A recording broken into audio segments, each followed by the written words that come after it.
আছে। দেবরাজ, আমরা চললাম, যেখানে পাবো মোটা অদিতিকে তাকে আমরা জোর করে ধরে নিয়ে আসবো তোমার কাছে।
সেই সন্তান আমার থেকে বুদ্ধিমান, শক্তিশালী ও মহাবলবান।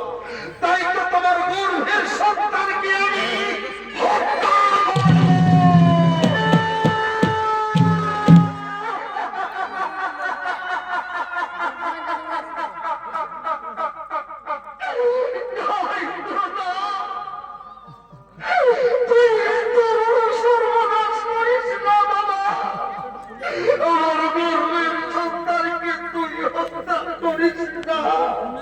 আমার গর্বের সন্তানকে তুই হত্যা করিস না।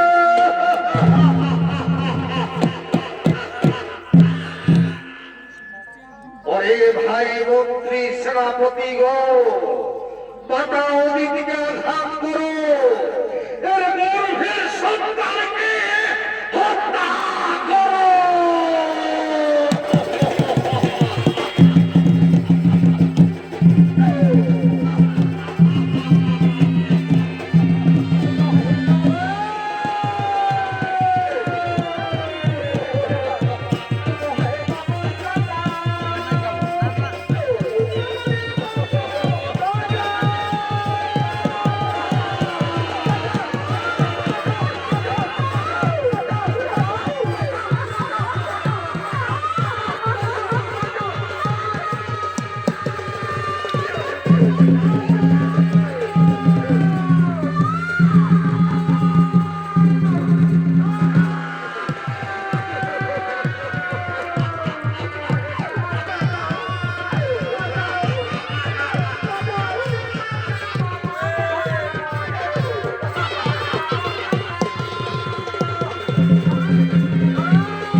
এইবার আমি গদাবতীর গর্ভের সন্তানকে হত্যা করব।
আমার করে ফিরিয়ে দে।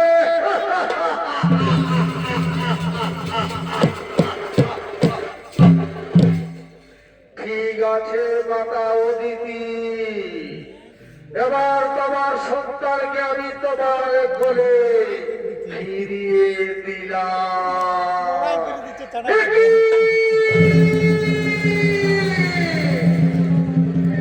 দেখি আমার সন্তান কথা বলছে না কেন, আমার সন্তান চোখ দিচ্ছে না কেন? বাবাজিরা, তোমরা তো নাই জানি দেখো মা, আমার সন্তান চোখ দিচ্ছে না কেন? কেন? কেন?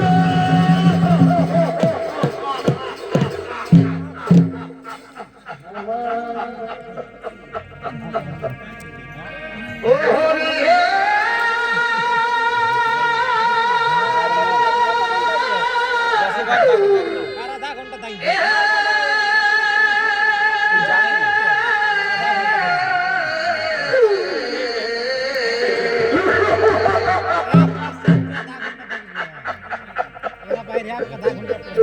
পুত্রের বাঞ্ছা মনে করি আর ত্রিদেব স্মরণ করি, পুত্র বাঞ্ছা হইল পুরা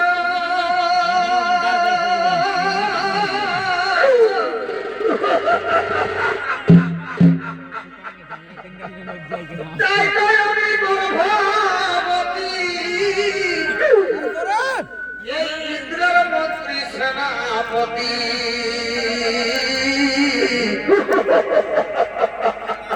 আজ সেই সন্তান গরিব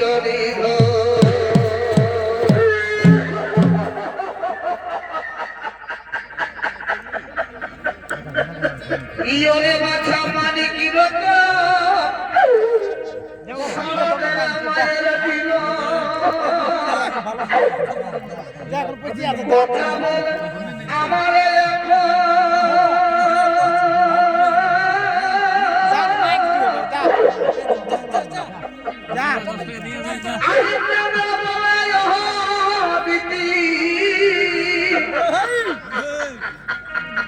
সুরপ্রভু জগৎপতি,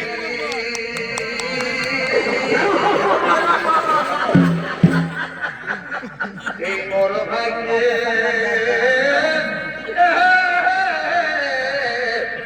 বড়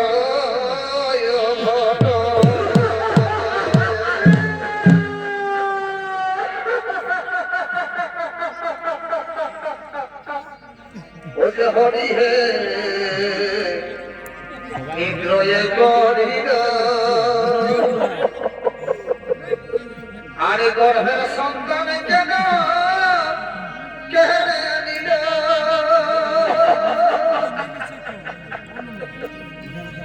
কি রইল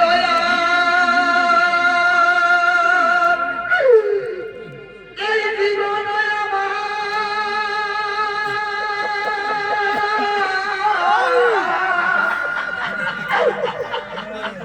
কি রসে দোষী আমি হব, কি রসে হব দোষী আমি,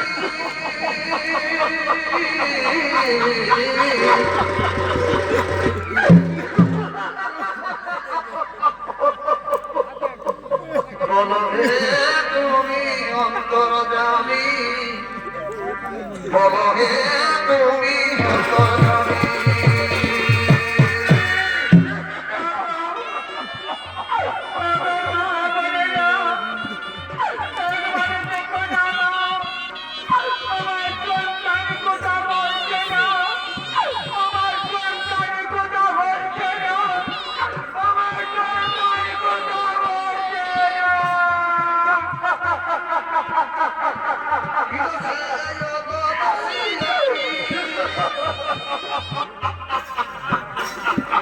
বলো হে তুমি অন্তর্যামী,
পারছি, হয়তো তোমার গর্ভের সন্তানকে আমি ফিরিয়ে দিতে পারবো না, কিন্তু বেঈমান ইন্দ্র তোমার সঙ্গে যে প্রতারণা করেছে, তোমার সঙ্গে যে অন্যায় করেছে, সেই বেঈমান ইন্দ্রকে আমি অবশ্যই শাস্তি দেব।